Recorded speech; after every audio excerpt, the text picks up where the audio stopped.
कई लोग ऐसे हैं, मंदिर के अंदर प्रवेश करने से पहले, मंदिर की मूर्ति को नहलाने से पहले, मंदिर के अंदर दर्शन करने से पहले भी किसी किसी की बुद्धि में गलत गलत विचार आने लगते हैं। पॉजिटिव नहीं, नेगेटिव सोचने लगता है। किसी किसी के साथ ये भी होता है। जब हम भजन में मन लगाते हैं और मन नहीं लग पाता ना, तो उसके लिए भी शिव महापुराण की कथा कहती है, केवल एक बेलपत्री, इसके दोनों भाग में, ये जो बेलपत्री है इसके दोनों भाग में लाल चंदन, और ये जो डंडी है इसके पीछे चंदन की, पीले चंदन की एक गोली, पीले चंदन की एक गोली लगा लो, या पीले चंदन में इस डंडी को भिंगा लो। अशोक सुंदरी वाली जगह पर पत्ती का मुंह जहां से पानी बहकर जा रहा है उधर, और डंडी का मुख अशोक सुंदर वाली जगह पर जहां शिव जी का शिवलिंग है उस ओर मुख कर कर, जो ये लाल चंदन लगी हुई और डंडी में पीला चंदन लगी हुई, जो इस पत्ती को समर्पित कर देता है, मंदिर में जाने पर जिसके विवेक में गलत सोच आ जाती है, गलत बुद्धि आ जाती है, गलत सपने दिखते रहते हैं, गलत विचार आते रहते हैं, दिन रात आंख फड़कती रहती है, हर पर ये सोचता रहता है कि एक्सीडेंट ना हो जाए, ऐसा लगता है इनके साथ कुछ गलत ना हो जाए, ऐसा लगता रहता है कि बच्चे के साथ कुछ गलत ना हो जाए, उसको सोमवार की अष्टमी के दिन एक बेलपत्र, लाल चंदन दोनों पत्ती में, पीछे पीला चंदन अशोक सुंदरी वाली जगह पर समर्पित कर देना चाहिए। तो जिंदगी में वो भय और गलत सोच समाप्त हो जाए। दृष्टि में वो सोच आती ही नहीं।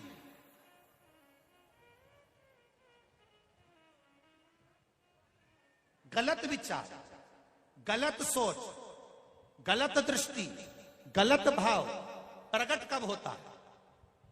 भय कब आता है? भय आने का कारण क्या है? एक बार पहले भी कथा में कांच फिर कह रहे हैं, बहुत ध्यान से समझना, बार बार इस प्रसंग को शायद कथाओं में नहीं आ पाए, आप बहुत ध्यान से सुनिएगा। ये शिवलिंग, ये जलाधारी, ये जलाधारी का जल बहने वाला स्थान, ये गोल जलाधारी है, ये शिवलिंग रखा है, ये जलाधारी है।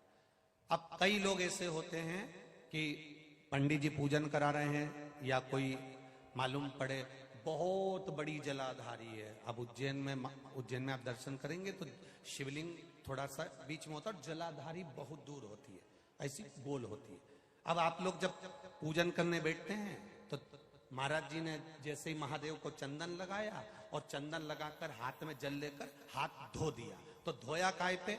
जो ये पार्वती जी का जो स्थान है जलाधारी है, आप हाथ धोया हुआ जल जब इस पर गिरा देते हो, तब हृदय में अपने परिवार के प्रति भय उत्पन्न होने लगता है। कहीं मेरे पति के साथ कुछ ना हो जाए, मेरी बच्चे के साथ कुछ ना हो जाए, भय की अनुभूति उत्पन्न होती है। अब भय मिटाता कौन है? मान लो सपने गलत आ रहे हैं, विचार गलत आ रहे हैं, दृष्टि गलत हो रही है, ऐसा लग रहा है कि अभी एक एक्सीडेंट हुआ था, दूसरा एक्सीडेंट फिर ना हो जाए, ऐसा लग रहा है एक बार दुकान डाल ली, दूसरी बार घाटा ना लग जाए, पहले घाटा लग चुका है, एक दुकान डाली थी वो नहीं चली, दूसरी फिर न चलेगी तो क्या होगा?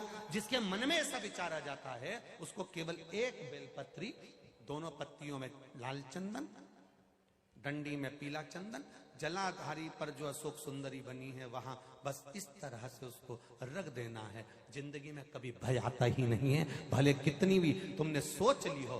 एक दुकान में घाटा लग भी गया तो दूसरी दुकान दमकर चलती ही है। ये पत्ती का नियम है बेलपत्र। कौन से दिन करना है? जम के बोलो, जम के जरा। सोमवार की अष्टमी के। अगर हम उज्जैन में निवास कर रहे हैं, महाकाल के दर्शन के लिए भी नहीं जा सकते, महाकाल के दरवाजे तक भी नहीं जा सकते, महाकाल का शिखर दर्शन भी करने नहीं जा सकते, तो जिसकी नगरी में रह रहे हैं उस नगरी की भूमि पर जो शंकर का मंदिर हो, उस शंकर के मंदिर तुम्हारे जो मोहल्ले में, गली में, चौराहे पर तुम्हारे नगर में हो, उस शंकर के मंदिर का भी शिखर दर्शन करोगे तो महाकाल उसको स्वीकार कर लेगा। पाप समाप्त। व्यक्ति पाप रोज करता है, प्रतिदिन करता है, और अगर पाप प्रतिदिन करता है तो भजन भी प्रतिदिन करना चाहिए।